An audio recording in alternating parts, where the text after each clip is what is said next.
Welcome to Uttarakhand study circle. आज की हमारी क्लास का टॉपिक है स्टेट सिंबल ऑफ उत्तराखंड यानी उत्तराखंड राज्य के प्रतीक चिन्ह। ये काफ़ी छोटा सा टॉपिक है लेकिन इससे रिलेटेड क्वेश्चन लगभग हर बार एग्जाम में पूछे जाते हैं। तो मुझे आशा है कि इस वीडियो को देखने के बाद आप इस टॉपिक से रिलेटेड कोई भी क्वेश्चन मिस नहीं करेंगे। तो चलिए शुरुआत करते हैं आज के टॉपिक की उत्तराखंड स्टडी सर्कल चैनल पर। तो सबसे पहले बात करेंगे उत्तराखंड राज्य की राजकीय तितली यानी स्टेट बटरफ्लाई ऑफ उत्तराखंड। तो इसके नाम की बात अगर करें तो इसका नाम है वेस्ट हिमालयन कॉमन पिकॉक। यहाँ पे आप इमेज में देख सकते हैं, इसी को बोलते हैं वेस्ट हिमालयन कॉमन पिकॉक। इसका साइंटिफिक नेम भी पूछ लिया जाता है, तो साइंटिफिक नेम है पेपिलिया बियार। यहाँ पे आप देख सकते हैं। और आजकल के एग्जाम में जो ट्रेंड है कि कब इसको दर्जा प्राप्त हुआ या फिर एग्जैक्ट डेट जो है वो भी पूछ लिया जाता है। तो इसे उत्तराखंड राज्य की राजकीय तितली का दर्जा 7 नवंबर 2016 को दिया गया था। एक इसकी विशेष बात यह है कि ये तिमूर का जो पेड़ होता है सिर्फ उसी पे अंडे देती है। और इसकी लाइफ साइकिल की बात करें यानी औसत जीवन काल की बात करें तो लगभग 30 से 35 दिन तक ये जिंदा रहती है। तो यहाँ पे आप देख सकते हैं वेस्ट हिमालयन कॉमन पिकॉक। तो अब बात करेंगे उत्तराखंड राज्य के राज्य चिन्ह के बारे में। तो कभी आपने उत्तराखंड के सरकारी कार्यालय में विजिट किया हो या उत्तराखंड सरकार से रिलेटेड कोई एड देखा हो या फिर कोई विज्ञप्ति देखी हो, तो इस चिन्ह का प्रयोग अधिकतर होता रहता है। तो यकीनन आपने इसको देखा होगा, लेकिन इसमें थोड़ा डिटेल में बात करेंगे कि इसमें जो भी चीज़ें समाहित की गई हैं उसका क्या महत्व है। तो एक पहली चीज़ तो ये है कि जब उत्तराखंड राज्य का गठन हुआ यानी 9 नवंबर 2000 को, तो तब से ही हमने इस स्टेट सिंबल को अडॉप्ट किया है, तब से ही हम इसको लेकर आ रहे हैं। तो इसमें आपको कुछ चीज़ें देखने को मिलती हैं, उसको थोड़ा सा डिटेल में देखेंगे। देखिए, इसमें सबसे पहले आपको 3 पर्वत चोटियाँ दिखाई देती हैं। इनकी मार्किंग मैं यहाँ पे कर देता हूँ। तो ये है चोटी नंबर 1, ये है चोटी नंबर 2 और ये है चोटी 3। तो ये 3 पर्वत चोटियाँ आपको दिखाई दे रही हैं। तो पहली और दूसरी पर्वत चोटियाँ थोड़ा सा छोटी हैं और बीच वाली यानी थर्ड नंबर की जो पर्वत चोटी है वो पहले और दूसरे से बड़ी है।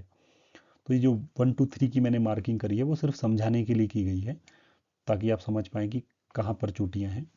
तो ये 3 पर्वत चोटियाँ। अच्छा, बीच वाली जो पर्वत चोटी है वहाँ पे अशोक की लाट है और ये रेड कलर का है, यहाँ पे देखिए। और अशोक की लाट के नीचे सत्यमेव जयते यहाँ पे लिखा गया है। तो ये एक चीज़ है। अब अगर आप इसके नीचे जाएं यानी पर्वत चोटियों से नीचे की तरफ देखें तो आपको यहाँ पर 4 नदियाँ दिखाई देंगी। तो ये जो हैं वो गंगा, यमुना, काली और रामगंगा यानी राज्य की जो 4 प्रमुख नदियाँ हैं उसको यहाँ पर प्रदर्शित किया गया। और नीचे आपको उत्तराखंड राज्य ये लिखा हुआ दिखेगा। तो ये मैंने बता दिया कि आपको बीच वाली पर्वत चोटी सबसे बड़ी है, ठीक है। अगर इसके आकार की बात करें तो इसका आकार जो है वो डायमंड के शेप का है, यानी अगर ज्योमेट्रिकल शेप की बात करें तो ये चतुष्कोणीय आकृति यहाँ पे आप देख सकते हैं। ऊपरी भाग में जो लाल रंग आपको दिखाई गया है, तो ये उत्तराखंड राज्य के राज्य आंदोलनकारी के शहादत का प्रतीक है। यहाँ पे आप देख सकते हैं रेड कलर जो आपको दिखाई दे रहा है। तो ये जो प्रमुख चीजें थी वो थी उत्तराखंड राज्य के राज्य चिन्ह के बारे में। अब बात करते हैं उत्तराखंड के स्टेट फ्लावर यानी राज्य पुष्प के बारे में। तो उत्तराखंड का राज्य पुष्प है ब्रह्म कमल। ब्रह्म कमल की फोटो आप यहाँ पे देख सकते हैं।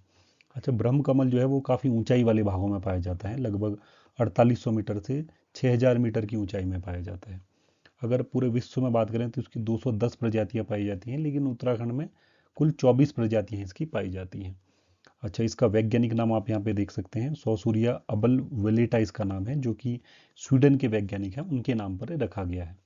स्थानीय भाषा में इसको कोल पदम कहते हैं। कोल यानी काला पदम यानी ब्लैक कलर का, पदम यानी कमल यानी ब्लैक कलर का जो कमल है।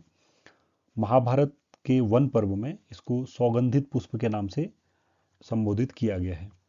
अच्छा, इसका जो खिलने का पीरियड होता है वो काफ़ी कम होता है, लगभग 3 माह का। अलग अलग स्थानों में इसको अलग अलग नाम से जाने जाते हैं, जैसे उत्तराखंड में ब्रह्मकमल कहते हैं, कश्मीर में गलगल और नेपाल में इसमें तोप गोला या टोप गोला भी कहते हैं। जब भी ये खिलता है तो आसपास में एक बहुत सुगंधित वातावरण बन जाता है, बहुत अच्छी फ्रेग्रेंस इसकी है। पड़ोसी राज्य अगर बात करें हिमाचल में तो उसे दूधा फल भी कहते हैं। एक पौराणिक मान्यता है कि केदारनाथ का जो मंदिर है यानी भगवान शिव में इसको विशेष रूप से अर्पित किया जाता है और बाद में प्रसाद के रूप में बांटा जाता है। अच्छा, ब्रह्म कमल का जो पुष्प होता है इतना ज़्यादा बड़ा नहीं होता है, लगभग 70 से 80 सेंटीमीटर तक ही इसकी ऊंचाई होती है।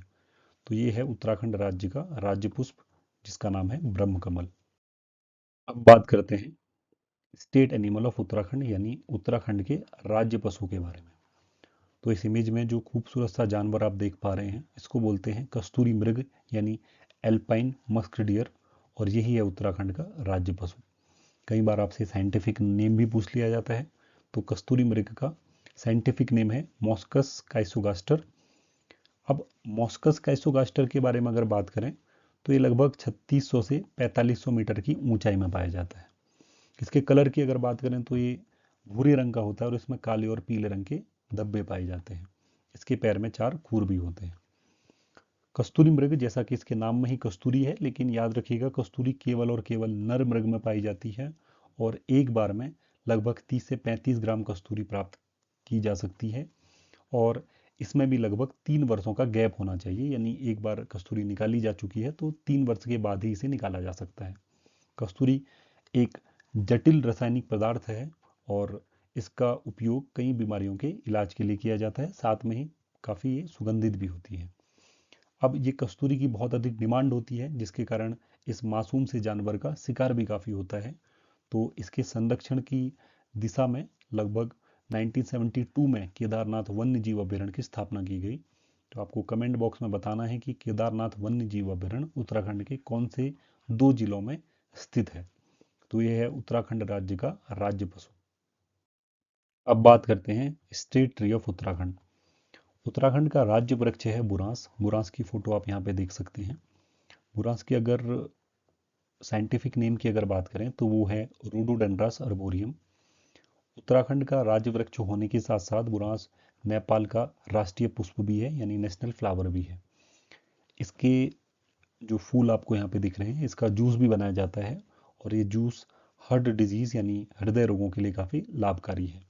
अच्छा, ये चटक लाल रंग के आपको जो फूल दिख रहे हैं, इसका रंग भी बनाया जाता है, फूलों से रंगों का निर्माण भी किया जाता है। और अभी अभी अपने न्यूज़ में देखा भी होगा कि काफ़ी जगह पर उत्तराखंड में होलियों में जो हम रंगों का प्रयोग करते हैं वो भी इससे बनाए जा रहे हैं। तो यहाँ पे लिखा है इसके पुष्प का रंग काफ़ी चटक होता है, यहाँ पे आप इमेज में देख सकते हैं। अच्छा, बुरांस के जो खिलने का समय है वो फरवरी से अप्रैल तक खिलता है और इसके पुष्प का खिलना जो है वो बसंत के आगमन का प्रतीक है। वन अधिनियम 1974 के तहत बुरांस को सुरक्षित वृक्ष घोषित किया गया है। तो ये है उत्तराखंड राज्य का राज्य वृक्ष। अब बात करेंगे उत्तराखंड राज्य के राज्य गीत के बारे में। तो वो है उत्तराखंड देवभूमि मातृभूमि शत शत वंदन अभिनंदन। इस गीत के लेखक हैं हेमंत बिष्ट और उत्तराखंड के राज्य गीत को गाया है नरेंद्र सिंह नेगी और अनुराधा निराला ने। तो यहाँ पे आप देख सकते हैं नरेंद्र सिंह नेगी और अनुराधा निराला। 6 फरवरी 2016 को इस गीत का लोकार्पण किया गया था और गीत का मुखड़ा हिंदी में और अंतरा गढ़वाली और कुमाऊनी दोनों भाषाओं में रखा गया है।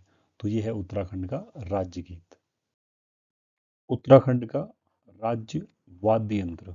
तो उत्तराखंड का राज्य वाद्य यंत्र है ढोल। यहाँ पे आप ढोल की इमेज देख सकते हैं, ये ढोल है, ये दमाऊ है। तो अगर आपसे राज्य वाद्य यंत्र की बात करें तो वो होगा ढोल। यहाँ पे आप ढोल की इमेज देख सकते हैं। इसका उपयोग देवी देवताओं के जागर, शादी विवाह और समस्त मांगलिक कार्यों में किया जाता है। ढोल काफ़ी प्राचीन वाद्य यंत्र है जिसमें तांबे, पीतल, चांदी की धातु होती है और बकरी की खाल यहाँ पे लगाई जाती है। यहाँ पे आप देख सकते हैं ये बकरी की खाल है। इसे मंगल वाद्य के नाम से भी जाना जाता है और राज्य में ढोल सागर के ज्ञाता जो हैं वो उत्तम दास जी हैं। काफ़ी बार ये प्रश्न पूछा भी जा चुका है, तो याद रखिएगा राज्य में ढोल सागर के ज्ञाता हैं उत्तम दास जी। तो ये है राज्य का राज्य वाद्य यंत्र जिसका नाम है ढोल। एक दो फैक्ट और जो कि इस टॉपिक से पूछे जा सकते हैं। उत्तराखंड का राज्य खेल तो वो है फुटबॉल और उत्तराखंड की प्रथम राजभाषा है हिंदी और द्वितीय राजभाषा है संस्कृत और संस्कृत को द्वितीय राजभाषा का दर्जा 2010 में दिया गया है। तो आपके लिए एक प्रश्न है कि आपको बताना है उत्तराखंड राज्य का राज्य खेल यानी फुटबॉल को राज्य खेल की जो मान्यता है वो कौन से सन में दी गई, ये आपको कमेंट बॉक्स में बताना है। तो इस वीडियो में इतना ही। मुझे आशा है कि ये क्लास आपके लिए यूज़फुल रही होगी। अगर आपके कोई भी सवाल हो तो कमेंट बॉक्स में आप पूछ सकते हैं। अपने सुझाव और प्रतिक्रिया भी आप कमेंट के माध्यम से अवश्य दीजिएगा। तो बने रहिए उत्तराखंड स्टडी सर्कल के साथ। धन्यवाद।